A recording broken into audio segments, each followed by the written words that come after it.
Football ലോകത്തെ ഏറ്റവും വലിയ ബ്രാൻഡുകളിൽ ഒന്ന്. ഇംഗ്ലീഷ് മണ്ണിൽ ഏറ്റവും അധികം കിരീടങ്ങൾ ചൂടിയ ചുവന്ന കുപ്പായക്കാർ. ദുരന്തമുഖത്തു നിന്നും ഉയർത്തെഴുന്നേറ്റ് ലോക ഫുട്ബോളിന്റെ നെറുകയിൽ ചുവപ്പ് കൊടി പാറിച്ച മാഞ്ചസ്റ്റർ യുണൈറ്റഡ് എന്ന വിസ്മയം. ചരിത്രം സാക്ഷിയായ ഇതിഹാസ നിമിഷങ്ങൾ, ലോകം വിറപ്പിച്ച കിരീട നേട്ടങ്ങൾ.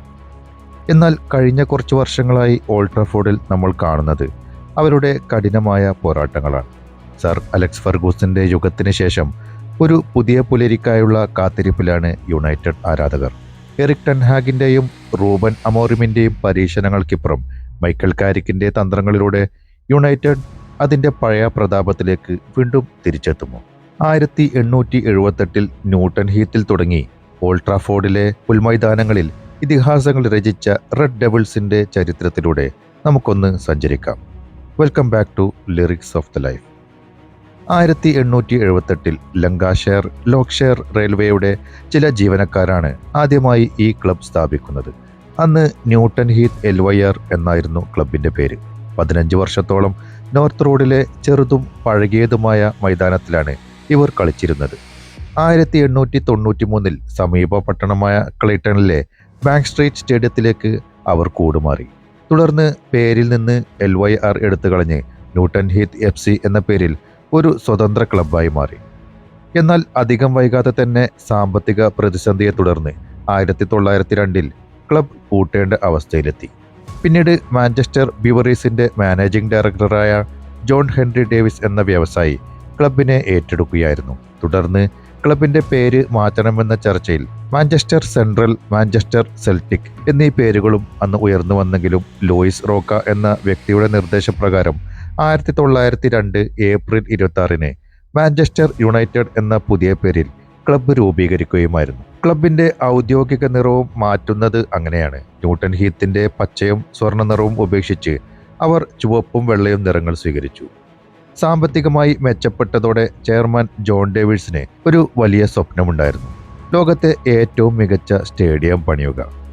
ബാങ്ക് സ്ട്രീറ്റിലെ സൗകര്യക്കുറവും മോശം അന്തരീക്ഷവും കാരണം അദ്ദേഹം പടിഞ്ഞാറൻ മാഞ്ചസ്റ്ററിലെ സ്ട്രെറ്റ്ഫോർഡിൽ സ്ഥലം വാങ്ങി.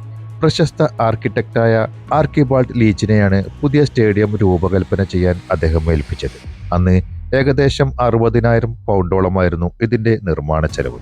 ഏകദേശം 74,000 പേർക്ക് ഒരേ സമയം കളി കാണാനുള്ള സൗകര്യം. ഇത് UK തന്നെ ഏറ്റവും വലിയ ക്ലബ് സ്റ്റേഡിയമാണ്. 1910 ഫെബ്രുവരി 19 ഓൾഡ് ട്രാഫോർഡിലെ ആദ്യ മത്സരം നടന്നത്. ചിരവൈരികളായ ലിവർപൂളിനെതിരെയുള്ള ആ മത്സരത്തിൽ യുണൈറ്റഡ് 3-4 എന്ന സ്കോറിന് തോൽക്കുകയായിരുന്നു. 1945 രണ്ടാം ലോക മഹായുദ്ധം അവസാനിച്ച വർഷം. ലോകം സമാധാനത്തിലേക്ക് മടങ്ങുമ്പോൾ ഇംഗ്ലണ്ടിലെ മാഞ്ചസ്റ്റർ നഗരത്തിൽ ഒരു ഫുട്ബോൾ വിപ്ലവം പിറവിയെടുക്കുകയായിരുന്നു. യുദ്ധത്തിൽ തകർന്നടിഞ്ഞത് കെട്ടിടങ്ങൾ മാത്രമായിരുന്നില്ല. യുണൈറ്റഡിന്റെ അഭിമാനമായ ഓൾഡ് ട്രാഫോർഡ് സ്റ്റേഡിയം പോലും ജർമ്മൻ ബോംബാക്രമണത്തിൽ തകർന്നു കിടക്കുകയായിരുന്നു. സ്വന്തമായി ഒരു ഗ്രൗണ്ട് പോലുമില്ലാത്ത ആ പ്രതിസന്ധി ഘട്ടത്തിലാണ് സർ മാറ്റ് ബബ്സി എന്ന മനുഷ്യൻ ക്ലബിന്റെ ചുമതലയേൽക്കുന്നത്. വെറുമൊരു മാനേജറായിട്ടല്ല, മറിച്ച് തകർന്നു പോയ ഒരു സാമ്രാജ്യത്തെ ചാരത്തിൽ നിന്നും ഉയർത്താൻ വന്ന ശില്പിയായിട്ടായിരുന്നു അദ്ദേഹത്തിന്റെ വരവ്. പണം കൊടുത്ത് വലിയ താരങ്ങളെ വാങ്ങുന്നതിന് പകരം സ്വന്തം അക്കാദമിയിൽ നിന്നും പ്രതിഭകളെ വളർത്തിയെടുക്കുക എന്ന വിപ്ലവകരമായ തീരുമാനമാണ് ബബ്സി അന്ന് എടുത്തത്. ആ തീരുമാനമാണ് പിൽക്കാലത്ത് ലോകം ആരാധിച്ച ബബ്സി ബേബ്സ് എന്ന സുവർണ തലമുറയ്ക്ക് അടിത്തറ പാകിയത്. അന്ന് സ്വന്തം സ്റ്റേഡിയം ഇല്ലാത്തതിനാൽ എതിരാളികളായ മാഞ്ചസ്റ്റർ സിറ്റിയുടെ മെയിൻ റോഡ് ഗ്രൗണ്ടിലായിരുന്നു യുണൈറ്റഡ് കളിച്ചിരുന്നത്. പക്ഷേ ആ പ്രതിസന്ധികളൊന്നും അവരെ അന്ന് തളർത്തിയില്ല. 1945 ഒക്ടോബറിൽ ആരംഭിച്ച ആ യാത്രയാണ് മാഞ്ചസ്റ്റർ യുണൈറ്റഡിനെ ഇന്നത്തെ ഈ ആഗോള ശക്തിയാക്കി മാറ്റിയത്. അവരുടെ എക്കാലത്തെയും മികച്ച ടീമായിരുന്നു ബബ്സി ബേബ്സ് എന്ന പേരിൽ അറിയപ്പെട്ടിരുന്ന അവരുടെ ടീം. വെറും 21ഉം 22ഉം വയസ്സുള്ള കൗമാരക്കാരായ ഒരു കൂട്ടം കളിക്കാർ ഇംഗ്ലീഷ് ഫുട്ബോളിനെ വിറപ്പിക്കാൻ തുടങ്ങി. ആ നിരയിലെ ഏറ്റവും വലിയ വജ്രായുധമായിരുന്നു ഡങ്കൻ എഡ്വേർഡ്സ്. കരുത്തും വേഗതയും സാങ്കേതികത്വവും ഒത്തുചേർന്ന ആ യുവാവ് ലോക ഫുട്ബോളിലെ തന്നെ ഏറ്റവും വലിയ പ്രതിഭയായി മാറുമെന്ന് അന്ന് എല്ലാവരും ഉറപ്പിച്ചു. 1956ലും 57ലും തുടർച്ചയായി ലീഗ് കിരീടങ്ങൾ നേടി അവർ തങ്ങളുടെ ആധിപത്യം ഉറപ്പിച്ചു. എന്നാൽ 1958 ഫെബ്രുവരി 6 ആ ചുവന്ന കുപ്പായക്കാരുടെ ചരിത്രം കണ്ണീരിൽ മുങ്ങിയ ദിനമായിരുന്നു. ബെൽഗ്രേഡിൽ നിന്നും വിജയിച്ചു മടങ്ങുകയായിരുന്ന അവരുടെ വിമാനം മ്യൂണിക്കിലെ മഞ്ഞുവീണ റൺവേയിൽ തെന്നിമാറി അപകടത്തിൽപ്പെട്ടു. 8 പ്രിയപ്പെട്ട കളിക്കാരടക്കം 23 ജീവനുകളാണ് അന്ന് പൊലിഞ്ഞത്. മാഞ്ചസ്റ്റർ യുണൈറ്റഡ് എന്ന ക്ലബ്ബ് ഇനി ഒരിക്കലും തിരിച്ചു വരില്ലെന്ന് പലരും കരുതി. എന്നാൽ ആ ചാരത്തിൽ നിന്നും ഒരു ഫിനിക്സ് പക്ഷിയെ പോലെ അവർ ഉയർത്തെഴുന്നേറ്റു. മരിച്ചുപോയ തങ്ങളുടെ സഹോദരങ്ങൾക്കായി, തകർന്നുപോയ ആരാധകരുടെ സ്വപ്നങ്ങൾക്കായി ബബ്സി വീണ്ടും ടീമിനെ കെട്ടിപ്പടുത്തു. മ്യൂണിക് ദുരന്തത്തിന് കൃത്യം 10 വർഷങ്ങൾക്ക് ശേഷം ഫുട്ബോൾ ലോകം മറ്റൊരു അത്ഭുതത്തിന് സാക്ഷ്യം വഹിച്ചു. 1968 വെംബ്ലി സ്റ്റേഡിയത്തിൽ വെച്ച് ബെൻഫിക്കയെ തകർത്ത് മാഞ്ചസ്റ്റർ യുണൈറ്റഡ് യൂറോപ്യൻ കപ്പ് ഉയർത്തി. അപകടത്തിൽ നിന്നും രക്ഷപ്പെട്ട സർ മാറ്റ് ബബ്സിയും ബോബി ചാർട്ടനും അന്ന് വിതുമ്പുകയായിരുന്നു. അത് തങ്ങളുടെ മൺമറഞ്ഞുപോയ സഹോദരങ്ങൾക്കുള്ള സമർപ്പണമായിരുന്നു. ജോർജ് ബെസ്റ്റ് എന്ന പ്രതിഭയുടെ മാന്ത്രികതയും ബോബി ചാർട്ടന്റെ നായകത്വവും ഡെന്നിസ് ലോയുടെ ഗോൾ വേട്ടയും യുണൈറ്റഡിനെ ലോകത്തിന്റെ നെറുകയിലെത്തിച്ചു. അവരെ ആരാധകർ യുണൈറ്റഡ് ട്രിനിറ്റി എന്ന് വിളിച്ചു. പക്ഷേ സുവർണകാലത്തിന് ശേഷം ഇരുണ്ട ദിനങ്ങളായിരുന്നു യുണൈറ്റഡിനെ കാത്തിരുന്നത്. വർഷങ്ങളോളം കിരീടങ്ങളില്ലാതെ അവർ കഷ്ടപ്പെട്ടു. എന്നാൽ 1986 നവംബർ 6 സ്കോട്ട്ലൻഡിൽ നിന്നും അവരുടെ രക്ഷകനെത്തി. ഫുട്ബോൾ ചരിത്രത്തിലെ തന്നെ ഏറ്റവും വലിയ ഇതിഹാസം സർ അലക്സ് ഫെർഗൂസൺ. അദ്ദേഹം വന്നപ്പോൾ ഒരു ലക്ഷ്യം മാത്രമേ ഉണ്ടായിരുന്നുള്ളൂ: ലിവർപൂളിനെ അവരുടെ സിംഹാസനത്തിൽ നിന്നും താഴെ ഇറക്കുക. തുടക്കത്തിൽ തിരിച്ചടികൾ നേരിട്ടെങ്കിലും ഫെർഗൂസന് ഒരു പ്ലാൻ ഉണ്ടായിരുന്നു. അദ്ദേഹം അക്കാദമിയിലെ കുട്ടികളെ വിശ്വസിച്ചു. David Beckham, Ryan Giggs, Paul Scholes, Gary Neville. Football ലോകം പിന്നീട് ഇവരെ ക്ലാസ് ഓഫ് 92 എന്ന് വിളിച്ചു. കുട്ടികളെ വെച്ച് നിങ്ങൾക്ക് ഒന്നും നേടാനാവില്ല എന്ന് വിമർശിച്ചവർക്ക് മുമ്പിൽ അവർ കിരീടങ്ങൾ വാരിക്കൂട്ടി. 1999 ബാർസലോണയിലെ കാമ്പ് നോ സ്റ്റേഡിയത്തിൽ ബയേൺ മ്യൂണിക്കിനെതിരെ അവസാന നിമിഷം നേടിയ 2 ഗോളുകൾ വർഷങ്ങൾക്ക് ശേഷം അവരെ യുവേഫ ചാമ്പ്യൻസ് ലീഗ് ജേതാക്കളാക്കി. അതേ വർഷം തന്നെ പ്രീമിയർ ലീഗ്, FA കപ്പ് എന്നീ 3 പ്രധാന കിരീടങ്ങൾ നേടി മാഞ്ചസ്റ്റർ യുണൈറ്റഡ് ചരിത്രം കുറിച്ചു. അങ്ങനെ ഫെർഗൂസൺ സർ അലക്സ് ഫെർഗൂസനായി മാറി. എന്നാൽ കോച്ചും ചില പ്രമുഖ താരങ്ങളും തമ്മിൽ ചില അഭിപ്രായ വ്യത്യാസങ്ങളും അക്കാലത്ത് ഉടലെടുത്തിരുന്നു. ക്ലബിനേക്കാൾ വലുതല്ല താരങ്ങൾ എന്ന് അദ്ദേഹം വിശ്വസിച്ചു. ടീമിനേക്കാൾ മുകളിൽ വളരാൻ ശ്രമിച്ച സൂപ്പർ താരങ്ങളെ അദ്ദേഹം പടിക്ക് പുറത്താക്കി. പകരം അദ്ദേഹം ഫുട്ബോൾ ലോകത്തിന് നൽകിയ ഏറ്റവും വലിയ സമ്മാനങ്ങളായിരുന്നു ക്രിസ്ത്യാനോ റൊണാൾഡോയും വെയൻ റൂണിയും. ഒരാൾ പോർച്ചുഗലിൽ നിന്നുള്ള മാന്ത്രികൻ, മറ്റൊരാൾ ഇംഗ്ലണ്ടിന്റെ കരുത്തനായ പോരാളി. ഇവർ രണ്ടുപേരും ഒന്നിച്ചപ്പോൾ പിറന്നത് പ്രീമിയർ ലീഗ് ചരിത്രത്തിലെ ഏറ്റവും മികച്ച അറ്റാക്കിംഗ് സഖ്യമായിരുന്നു. 2003 സ്പോർട്ടിംഗ് ലിസ്ബണിനെതിരെയുള്ള ഒരു സൗഹൃദ മത്സരത്തിലാണ് സർ അലക്സ് ഫെർഗൂസൺ റൊണാൾഡോയെ കണ്ടെത്തുന്നത്. റൊണാൾഡോയുടെ വേഗതയും സ്കില്ലുകളും കണ്ട ഫെർഗൂസൺ അയാളെ മാഞ്ചസ്റ്ററിലേക്ക് കൊണ്ടുവന്നു. ബെക്കാമും കന്റോണയും അണിഞ്ഞ ഐതിഹാസികമായ 7-ാം നമ്പർ ജേഴ്സി ഫെർഗൂസൺ ആ പയ്യനെ ഏൽപ്പിച്ചു. തുടക്കത്തിൽ വെറുമൊരു ഷോമാൻ എന്ന് വിമർശിച്ചവർക്ക് മുന്നിൽ കഠിനാധ്വാനം കൊണ്ട് അവൻ ലോകത്തെ മികച്ച താരമായി വളർന്നു. റൊണാൾഡോയുടെ ഫ്രീ കിക്കുകളും ഹെഡറുകളും അന്ന് യുണൈറ്റഡ് ആരാധകർക്ക് ഉത്സവമായിരുന്നു. 2004 റൂണി കൂടി എത്തിയതോടെ അവരുടെ മുന്നേറ്റ നിര കൂടുതൽ ശക്തമാവുകയായിരുന്നു. റൊണാൾഡോയുടെ വേഗതയും സ്കില്ലുകളും റൂണിയുടെ അസാമാന്യ പവർ ഷോട്ടുകളും എതിരാളികളെ വിറപ്പിച്ചു. പലപ്പോഴും കൗണ്ടർ അറ്റാക്കുകളിൽ ഇവർ രണ്ടുപേരും കൂടി നടത്തുന്ന കുതിപ്പ് തടയാൻ ലോകത്തിലെ ഒരു പ്രതിരോധ നിരക്കും കഴിഞ്ഞിരുന്നില്ല. 2008 ഫെർഗൂസൺ വീണ്ടും യുണൈറ്റഡിനെ യൂറോപ്പിന്റെ നെറുകയിലെത്തിച്ചു. ഇതിൽ റൊണാൾഡോ വഹിച്ച പങ്കും വലുതായിരുന്നു. മാഞ്ചസ്റ്ററിന് വേണ്ടിയുള്ള ഫെർഗൂസന്റെ 26 വർഷത്തെ കോച്ചിങ് കരിയറിൽ 38 കിരീടങ്ങൾ അവർ സ്വന്തമാക്കിയിട്ടുണ്ട്. ഇതിൽ 13 പ്രീമിയർ ലീഗുകൾ, 5 FA cup, 2 UEFA Champions League എന്നിവയും ഉൾപ്പെടും. 2013 അദ്ദേഹം പടിയിറങ്ങുമ്പോൾ യുണൈറ്റഡ് ഇംഗ്ലണ്ടിലെ ഏറ്റവും വലിയ ശക്തിയായി മാറിയിരുന്നു. 2013 സർ അലക്സ് ഫെർഗൂസൺ വിരമിച്ചതോടെ മാഞ്ചസ്റ്റർ യുണൈറ്റഡിന്റെ സുവർണ കാലഘട്ടത്തിന് ഏകദേശം തിരശ്ശീല വീണിരുന്നു.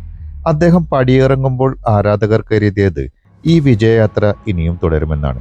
എന്നാൽ പിന്നീട് കണ്ടത് ക്ലബിന്റെ ചരിത്രത്തിലെ തന്നെ ഏറ്റവും വലിയ പ്രതിസന്ധികളായിരുന്നു.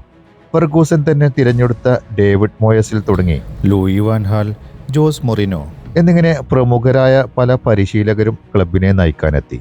പലരും ചെറിയ കിരീടങ്ങൾ നേടിയെങ്കിലും ഫെർഗൂസൺ കാത്തു സൂക്ഷിച്ച ആ പഴയ പ്രതാപം തിരികെ കൊണ്ടുവരാൻ ആർക്കും തന്നെ കഴിഞ്ഞില്ല. കോടിക്കണക്കിന് രൂപ മുടക്കി സൂപ്പർ താരങ്ങളെ ടീമിലെത്തിച്ചിട്ടും പ്രീമിയർ ലീഗ് കിരീടം മാത്രം ഓൾഡ് ട്രാഫോർഡിൽ നിന്ന് അകന്നു നിന്നു. എങ്കിലും 2017 യൂറോപ്പ ലീഗ് വിജയം അവർക്ക് നേരിയ ആശ്വാസം നൽകുകയും ചെയ്തു. 2022 അയാക്സിൽ നിന്നും വലിയ പ്രതീക്ഷകളോടെയാണ് എറിക് ടെൻ ഹാഗ് മാഞ്ചസ്റ്ററിലേക്ക് എത്തുന്നത്. അച്ചടക്കത്തിന് മുൻഗണന നൽകുന്ന കൃത്യമായ പ്ലാനുകളുള്ള ഒരു പരിശീലകൻ. യുണൈറ്റഡിന്റെ നഷ്ടപ്പെട്ട പ്രതാപം അദ്ദേഹം തിരികെ കൊണ്ടുവരുമെന്ന് ആരാധകരും വിശ്വസിച്ചു. തുടക്കം ഗംഭീരമായിരുന്നു. തന്റെ ആദ്യ സീസണിൽ തന്നെ 6 വർഷത്തെ കിരീട വരൾച്ച അവസാനിപ്പിച്ചുകൊണ്ട് അദ്ദേഹം യുണൈറ്റഡിന് ലീഗ് കപ്പ് നേടിക്കൊടുത്തു. ടീമിനെ ലീഗിൽ 3-ാം സ്ഥാനത്തെത്തിച്ച് ചാമ്പ്യൻസ് ലീഗ് യോഗ്യതയും നേടി.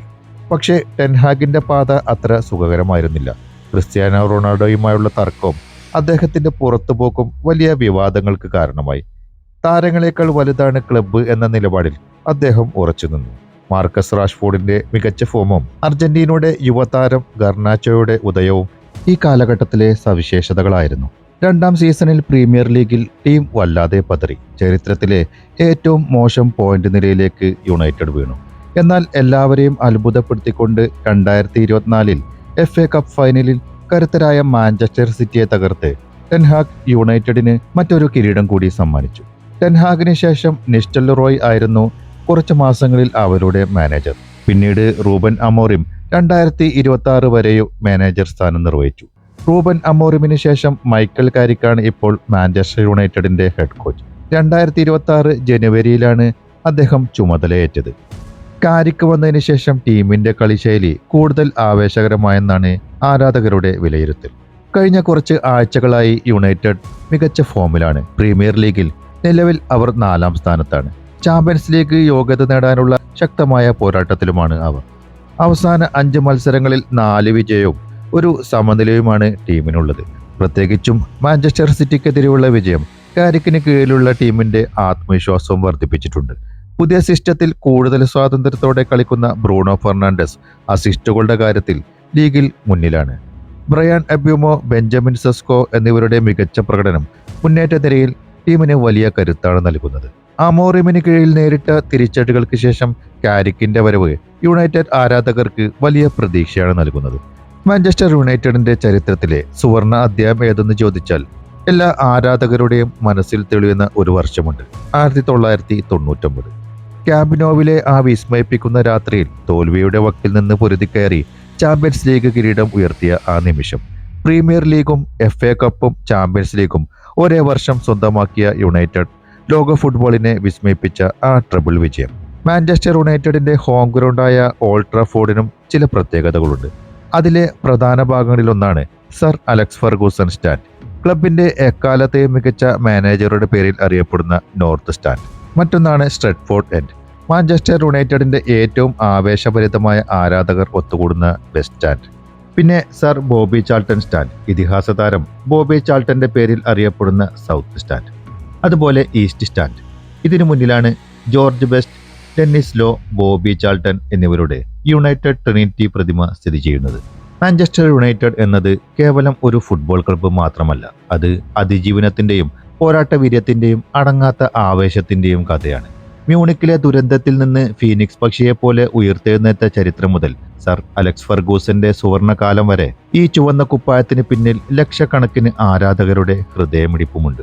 ദുരന്തങ്ങളിൽ നിന്നും ഉയർത്തെഴുന്നേറ്റ ചരിത്രം തിരുത്തിക്കുറിച്ച റെഡ് ഡെവിൾസിന്റെ ഈ കഥ നിങ്ങൾക്ക് ഇഷ്ടമായെങ്കിൽ ലൈക്ക് ചെയ്യാനും ചാനൽ സബ്സ്ക്രൈബ് ചെയ്യാനും ഓർമ്മിപ്പിച്ചുകൊണ്ട് നിർത്തുന്നു. മറ്റൊരു വീഡിയോയുമായി വീണ്ടും കാണാം. നന്ദി, നമസ്കാരം.